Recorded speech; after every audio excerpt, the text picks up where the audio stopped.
Interesting educational videos को देखने के लिए आप मेरे चैनल को सब्सक्राइब करें, बेल बटन को प्रेस करें, जिससे कि आगे के वीडियोस के लिए नोटिफिकेशन आपको मिलते रहेंगे। हेलो दोस्तों, आप सभी का स्वागत है आपका अपना यूट्यूब चैनल गुरुकुल ट्यूशन में। तो आज के इस वीडियो में फिर से कंटिन्यू कर रहे हैं क्लास 10 का chapter number 8 that is trigonometry. और ट्रिग्नोमेट्री में ऑलरेडी बहुत सारे वीडियोस अपलोड हो चुके हैं। यदि आपने वो वीडियोस नहीं देखे हैं तो इस वीडियो के अंत में आपको उसका प्लेलिस्ट मिल जाएगा, वहां पर जाकर के आप विजिट कर सकते हैं। आज के इस वीडियो में हम इस एग्जाम्पल को सॉल्व करने जा रहे हैं, तो चलिए शुरू करते हैं। तो सबसे पहले हम एग्जाम्पल को रीड करते हैं। तो यहाँ पर हमें एक ट्रिग्नोमेट्रिक रेशियो दिया हुआ है that is sin A is equals to 8/17, right. Find other trigonometric ratios of angle A। Other trigonometric ratios, तो हमें मालूम है 6 ट्रिग्नोमेट्रिक रेशियोज होते हैं, जिसमें से एक ट्रिग्नोमेट्रिक रेशियोज आपको दिया हुआ है, ठीक है। एक ट्रिग्नोमेट्री का रेशियो ऑलरेडी गिवन है, अदर 5 ट्रिग्नोमेट्रिक रेशियोज का रेशियो आपको निकालना है। तो चलो शुरू करते हैं। तो सबसे पहले इस टाइप के क्वेश्चंस को सॉल्व करने के लिए आप फिगर जरूर बना लें। तो मैं सबसे पहले एक राइट एंगल ट्रायंगल बनाता हूं। This is A, this is B and this is C. It means angle B is 90 degree, right. और साइन के साथ जो ये A है, A क्या होता है, मैंने ऑलरेडी पिछले वीडियोस में बोला हुआ है कि that is reference angle, right.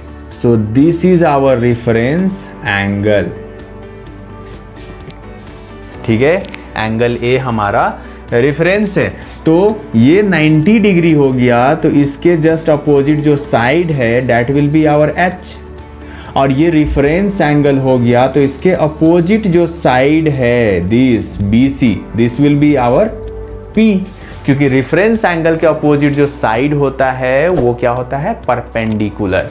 और जो रह गया it means remaining means AB, this is our base, ठीक है। तो हमने ये फिगर बना करके H कौन सा साइड हुआ, P कौन सा साइड हुआ और B कौन सा साइड हुआ, ये तो हमने क्लियर कर लिया। तो चलो अब रेशियोज निकालते हैं। रेशियोज किसके बिहाफ में निकालना है, with respect to angle A, right. चलो शुरू करते हैं। With respect to reference angle A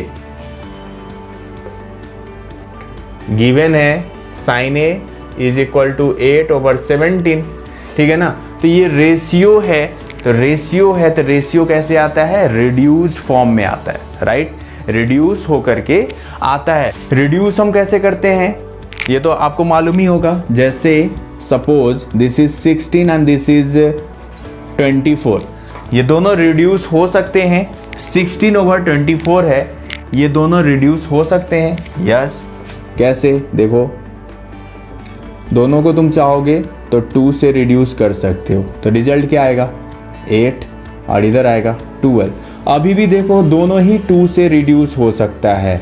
तो ये आपको मालूम है ना, फ्रैक्शन का कॉन्सेप्ट है इक्विवेलेंट फ्रैक्शन। यदि हम नोमरेटर में किसी चीज़ से डिवाइड करेंगे तो डिनोमिनेटर में भी हमें उसी नंबर से डिवाइड करना पड़ता है या उसी वेरिएबल से डिवाइड करना पड़ता है।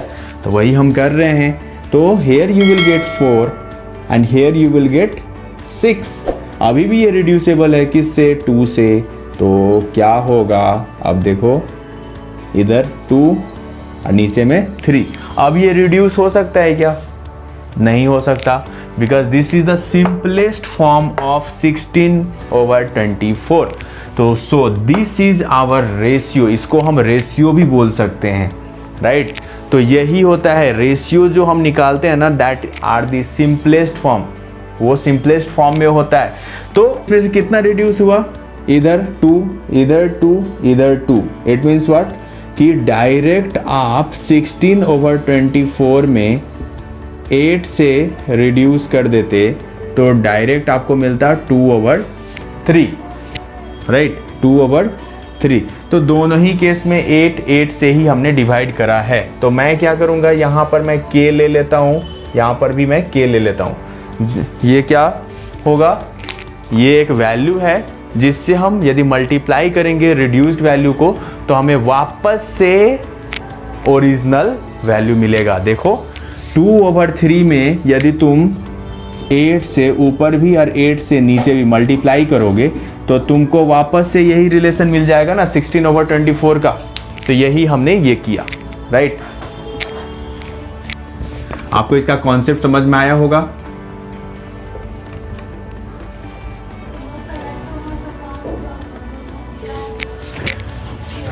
अब हम क्या करेंगे ना, sine a is equal to 8k/17k हो चुका है और साइन ए का रिलेशन PBS में आपको मालूम है क्या होता है, P/H। इट मीन्स व्हाट कि यहाँ पर P दिया हुआ है, H भी दिया हुआ है, तो P इज इक्वल टू क्या होगा 8k and H is equal to क्या होगा 17k।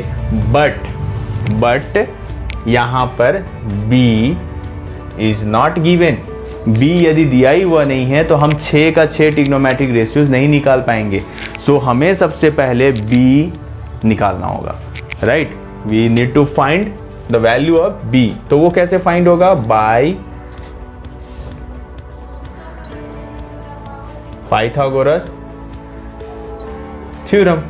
पाइथागोरस थ्योरम से हम निकाल लेंगे। पाइथागोरस थ्योरम क्या होता है, h² इज इक्वल टू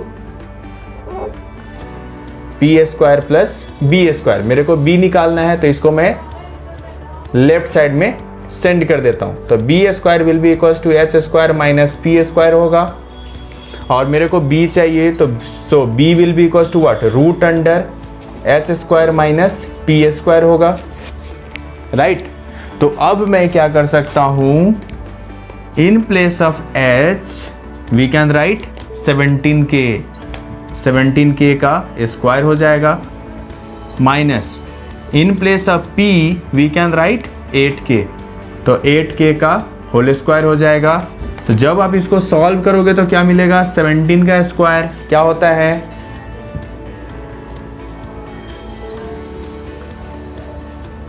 इसको तुम स्क्वायर करोगे 289k का स्क्वायर हो जाएगा, इसको स्क्वायर करोगे 64k का स्क्वायर हो जाएगा। दोनों को तुम रिड्यूस करोगे तो क्या मिलेगा, 5 2 एंड 2 का k square will be equal to 225 किसका होता है, 15 का, ये 15 हो जाएगा, k का स्क्वायर k हो जाएगा। तो b इज इक्वल टू क्या आया 15k, b is equal to क्या आया 15k। तो अब हमारा p भी आ गया, h भी आ गया और b का वैल्यू भी आ गया। तो यहाँ से हम सारे रिलेशंस को निकाल लेंगे। कैसे, देखो साइन a का आ चुका है तो अब यहाँ से तुम निकालो कॉस का, कॉस a, क्योंकि रेफरेंस एंगल बोला है a को लेने के लिए तो हम a ही लेंगे। तो ये हो जाएगा b/h, कॉस के बाद आता है tan a, ये हो जाएगा p/b, उसके बाद आता है cot a will be equals to b/p, इसके बाद आता है sec a will be equals to h/b और उसके बाद आता है cosec a that will be equals to h/p। तो ये हमारे बचे हुए ट्रिग्नोमेट्रिक रेशियोज हैं जिसका वैल्यू अब आएगा। तो b क्या आया है 15k, तो यहाँ पर हम 15k लिखते हैं। h क्या है हमारा 17k, तो k will be reduced and you will get 15/17, एक वैल्यू आ गया, राइट। अब दूसरा निकालते हैं p/b। तो p हमारा है 8k और b हमारा आया है 15k। So you will have 8/15 क्योंकि k will be reduced. b हमारा है 15k और p है 8k, तो ये हो जाएगा 15/8, राइट। और आपको मालूम ही है कि ये सारे क्या है, रेसिप्रोकल रिलेशंस में आते हैं। तो ये जो ऊपर में जो आपने वैल्यू निकाले हैं इसी का जस्ट रेसिप्रोकल नीचे में आएगा। जैसे इसका cos a का 15/17 है तो sec a का आएगा 17/15 और cosec a h/p होता है तो sin a क्या है 8/17, तो ये हो जाएगा 17/8। तो इस तरीके से हमारा अदर्स ट्रिग्नोमेट्रिक रेशियोज निकल गया। तो इस तरीके से आप इस क्वेश्चंस को सॉल्व कर सकते हैं। बहुत ही इजी है लेकिन आपको प्रैक्टिस के लिए बहुत इंपॉर्टेंट होता है। इससे आपको एक हैबिट होती है because this is a new topic for class 10 students, right. I hope आप सभी को समझ में आ रहा होगा। यदि समझ में आ रहा होगा तो आप मेरे चैनल को सब्सक्राइब कर सकते हैं, बेल बटन को प्रेस कर सकते हैं, जिससे कि आगे के वीडियोस के लिए नोटिफिकेशन आपको मिलते रहेंगे, और मेरे हर एक वीडियो को लाइक करके मेरे को मोटिवेट कर देना, जिससे कि आगे भी मैं आप सभी के लिए इस टाइप के वीडियोस बनाता रहूँगा। So till then take care, thank you for watching. मिलते हैं अगले वीडियो में on the same topic, that is trigonometry.